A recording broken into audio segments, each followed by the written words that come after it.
3년 전 경기도 가평의 한 계곡에서 남편을 숨지게 한 혐의로 수사를 받던 30대 여성과 공범이 조사가 시작된 직후 행방을 감췄습니다.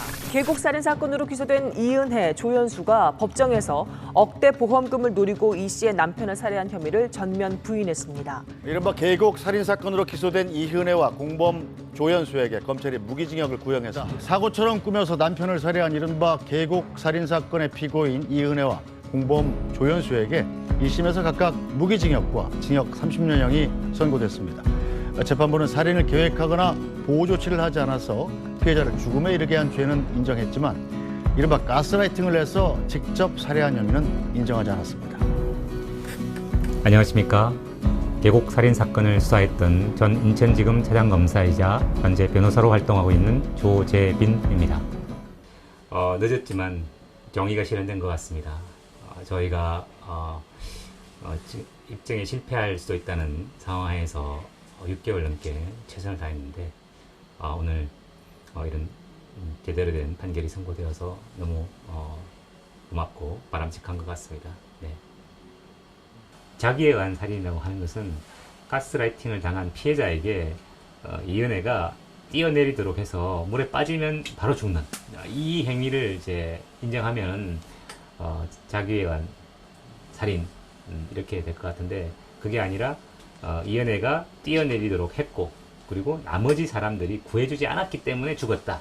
그렇게 보면 이제 부작위에 의한 살인 이렇게 인정할 수 있는 것 같습니다. 약간의 시점의 차이도 있을 수 있는 것 같습니다. 네, 그 부분이 좀 아쉽기는 합니다. 왜냐하면 이분들이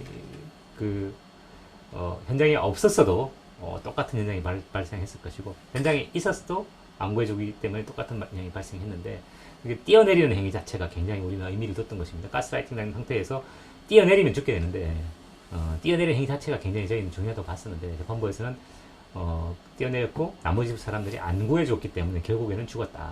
그러니까 부작위에 더 무게를 둔 거 아닌가 싶습니다.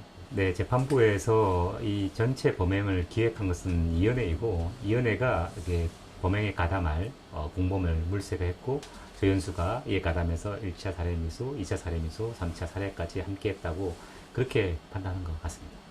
이은혜가 다른 분들과 범행을 하려고 하다가 조연수를 이제 나중에 참여시킨 그런 것으로 이해했기 때문에 그렇다면 무기징역 정도는 아니지 않나 이렇게 했고 저희가 압수한 자료에 따르더라도 조연수 스스로도 이은혜보다는 형이 약하다고 판단하고 있을 것 같습니다. 네. 2021년 12월 13일 날 검찰 1회 조사를 받고 그 당시 양평 펜션에서 보고독으로 피해자를 죽이려고 했던 장면 증거가 자기들의 텔레그램으로서 죽이려고 했던 내용이 확보되고 제시되니까 이 사람들이 사실상 피해자를 죽이려고 했다는 사실을 인정했습니다. 이 사실은 영상 녹화되어 있고 그 후 놀라서 이들이 지인들과 상의한 다음에 도망을 갔습니다.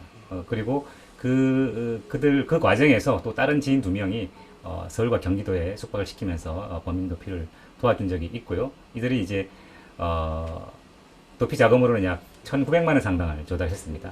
그 돈은 이은혜 조연수가 인터넷 불법 사이트를 운영하면서 홍보하고 관리하면서 나온 수익금으로 조달해 준 것으로 확인되었습니다. 조력자들은 그 오피스텔 일산시에 있는 오피스텔 2곳을 계약을 체결해 주었습니다. 조력자 명의로. 그리고 월세 같은 걸 내주었고 그리고 그들이 도피하면서 이제 불법 사이트를 운영하는 그런 컴퓨터 같은 것들을 구입해서 제공해 주었죠. 검찰이 공개 수사에 돌입하자 전 국민적 관심이 집중되었고 많은 제보가 있었습니다. 그 과정에서 저희가 이은혜의 아버지 집을 압수수색을 했습니다. 그래서 우연히 이은혜의 아버지가 텔레그램을 통해서 이은혜와 연락하고 있다는 사실을 확인했고 아버지를 통해서 이은혜를 설득해서 자수하도록 요청을 했고 이틀 뒤에 이은혜를 검거했습니다.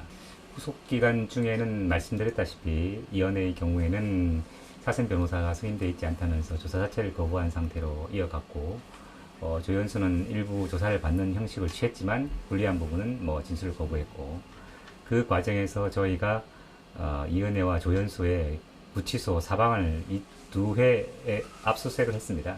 압수수색한 결과 이 2사람이 조사받은 내용을 이렇게 공유하면서 입을 맞추었다는 사실을 확인할 수 있었습니다. 원래는 이게 공유가 안 되는 것인데 이 사람들은 여러 차례 구속되고 형을 살아본 적이 있는 사람들이라서 구치소 시스템을 잘 알고 있어서 그 중간에 어떤 도움을 주는 분들을 활용해서 자기들이 쓴 편지를 서로 주고받으면서 조연수가 검찰에서 어떻게 이야기했는지 이은혜가 파악하고 또 이은혜가 또 진술한 내용을 조연수가 파악하고 이러면서 자기 진술이 모순되지 않도록 이렇게 조정했던 사실을 저희가 적발했고 이들이 가석방까지 생각하는 부분이 있습니다. 징역 10년을 받게 되면 6년이 지나게 되면 가석방 대상자다. 나는 모범수로 이렇게 해서 빨리 나갈 자신이 있다라든지 하면서 또 양형에 관해서는 심지어 무기징역까지 선고될 가능성이 있다는 것도 알고 있었습니다. 이들이. 그래서 사실상 어떻게 보면 범행을 인정하는 내용의 어떤 자필 진술들이 있는 겁니다. 이은혜 조연수가 처음에 인천구치소에 수감되었을 때 N번 사건의 주범인 조주빈이 편지를 보냈습니다. 이은혜에게. 그러면서 검찰 수사에 협조하지 말도록 진술을 거부하는 것이 어떠냐 검토해봐라 이런 취지의 조언을 했던 것이 있는데 그 조언에 따라서 이은혜가 반드시 진술을 거부했다 그렇게 볼 수는 없고 하여튼 그런 일이 있었습니다. 네. 깜짝 놀랐습니다. 네. 아니 이 녀석이 이런 짓까지 하는구나 그런 생각을 했습니다. 추측해 본다면 이제 이은혜가 굉장히 유명해졌으니까 자기가 그 전에 굉장히 유명했던 사람으로서 이렇게 충고한다고 하면서 주제넘게 그렇게 한 게 아닌가 그런 생각이 듭니다. 이은혜의 어떤 서면에 보면 전체적으로는 이렇게 죽이려고 했던 건 아니고 피해자와 이혼하려고 했던 그래서 위자료를 받으려고 했던 그런 상황이었다는 식으로 일관되게 준비를 했던 것 같습니다. 이은혜는 이제 그런 재판 전략에 집중했고 조현수는 이은혜에게 좀 집착하는 그런 내용의 어떤 문서를 보내고 했던 것으로 기억이 납니다. 결정적인 증거는 이제 그 경찰에서 포렌식해서 봤는데 밝히지 못했던 증거를 검찰에서 재포렌식 해가지고 삭제한 텔레그램을 확보해서 거기서 이제 보고독이나 정서나 애 같은 거 넣어서 피해자를 죽이려고 했던 서로에서 왜 안 죽지라는 그런 취지의 대화를 서로 나눴던 그런 증거들이 나오면서 그게 용서계곡에서 빠뜨려서 죽일 때 이게 우연이 아니고 그 전에도 죽이려고 한 시도가 있었구나. 그러면서 살인의 고의가 더 입증이 되고 그런 단계가 처음 딱 등장했을 때 굉장히 쾌재를 불렀죠. 저희 사실 출발할 때는 수사에 실패할 것으로 예상했습니다. 밝히지 못할 것으로 예상했지만 검찰이 최선을 다해야 되고 피해자를 위해서 최선을 다한다고 생각했습니다. 잘했다고 격려해 줬습니다. 정말 우리 검사들이 정말 귀여웠고 정말 잘했다 이렇게 진심으로 기뻐해 줬던 기억이 있습니다. 그래도 계속 수사하자 그랬던 기억이 있습니다. 네. 그 가평 용서개혁은 이은혜가 세팅한 장소입니다. 그것은 우연히 무슨 발견한 게 아니라 이은혜가 조연수와 계획해서 거기에 피해자가 딱 와서 뛰어내리면 죽게끔 만들어둔 장소입니다. 피해자를 위해서 놓아둔 덫이죠. 덫에서 피해자가 사망했는데 왜냐? 이들은 그 조연수와 얼마나 수영을 잘하는지 보여주기 위해서 피해자를 계속 수상 레서를 하는데 스포츠는 데리고 다녔습니다. 네. 그냥 데리고 놀러같이 간 게 아니라 조연수와 굉장히 수영을 잘하는 믿을 만한 사람이라는 것을 보여주기 위한 것이죠. 그리고 용서계곡을 데리고 간 것이죠. 그리고 그 자리에서 이렇게 다이빙 하도록 데리고 갔고 강제로 뛰어내려라고 이야기했고 그 밑에는 수영을 그렇게 잘하는 조연수가 있고 수영을 그렇게 잘하는 이모 씨가 있고 튜버도 있고 자기 부인이 지켜보고 있습니다. 그리고 부인의 친구까지 바라보고 있는 상황이기 때문에 자기가 가스라이팅을 당해서 뛰어내리더라도 반드시 그 사람들이 구해줄 수밖에 없다는 것을 이 피해자는 인식하고 있었는데 그 반대였죠. 객관적인 상황. 네.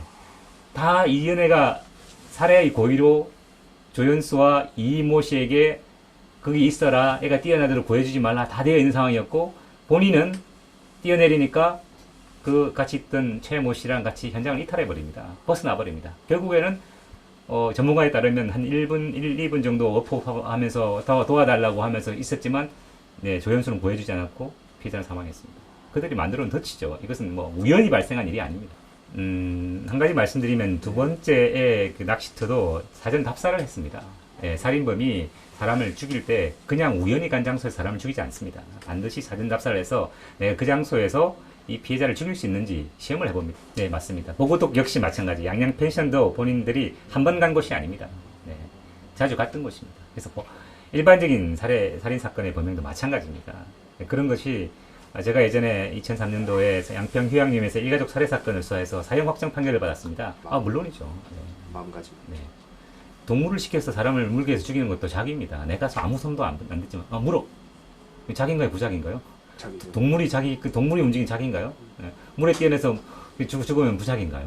네. 뛰어내도록 시키면 죽는데 시킨 거죠. 죽이는 거죠. 칼로 찌르는 건 똑같은 행위입니다. 그건. 연애가 어렸을 때부터 범죄적인 어떤 상황에 많이 놓여 있었고, 그리고 이 피해자는 10살이 많은 아주 어수룩한, 여자를 많이 만나보지 못한 그런 분입니다. 그래서 이 연애의 어떤 결혼이라든지 이런 걸 통해서 이렇게 딱 유착이 됐는데, 이렇게 이 연애가 결혼한 남성으로서는 이렇게 해야 되는 거 아닌가. 그래서 뭐 경제적으로 돈을 많이 요구했고, 그 짧은 한 2년여의 결혼 생활 동안에 본인이 갖고 있던 돈도 보니까 상당히 많이 진짜 뺏겼고, 돈을 뭐 빌려서까지 주고, 그러면서 돈을 뭐 이 연애한테 많이 못 주는 거에 대해서 많이 괴로워했고, 이런 것들에서 심리적으로 완전히 피해자를 장악한 상태에서 피해자를 아주 처참한 상태에 놓여놓고 그렇게 했던 것 같습니다. 세상을 향한 창은 이 연애밖에 없었고, 이 연애가 부르면 이 연애의 동료들, 어린 아이들, 10살 어린애들이랑 같이 뭐 놀기도 하고 그랬던 것으로 기억합니다. 그리고 피해자는 이 연애에게 10,000원만 보내줘, 30,000원만 보내줘, 그리고 친구에게 3,000원 좀 빌려다오, 이렇게 하고 있는 극단적 빈곤 상태에 있었는데, 이은혜와 조연수는 그 사이에 조연수 또는 다른 사람한테 돈을 빌려가지고 매월 80만 원의 생명보험금을 납부하고 있었습니다. 피해자의 카드 깡해가지고 80만 원의 보험금을 납부하고 있었습니다. 그 돈을 피해자한테 줘야죠, 정상적이라면. 저는 그렇게 생각하지 않습니다. 이은혜는 딸을 장애가 있는 부모님한테 보낸 상태로 거의 방치했고, 본인은 뭐 같이 살지 않았습니다. 책임지지도 않았고, 그래서 뭐 그렇게 집착하고 좋아했다, 뭐 그렇게 판단하기는 어렵다고 봅니다. 조연수는 뭐 이은혜에게 굉장히 집착하는 캐릭터라고 합니다. 본인이 뭐 이렇게 형을 살고 나가더라도 옥바라지를 계속 하겠다, 뭐 그리고 그 이은혜의 아이도 책임지겠다, 뭐 그렇게 했던 것으로 기억하고 있습니다. 이 사건은 굉장히 범인이 손을 대지 않고 피해자를 살해한 사건입니다.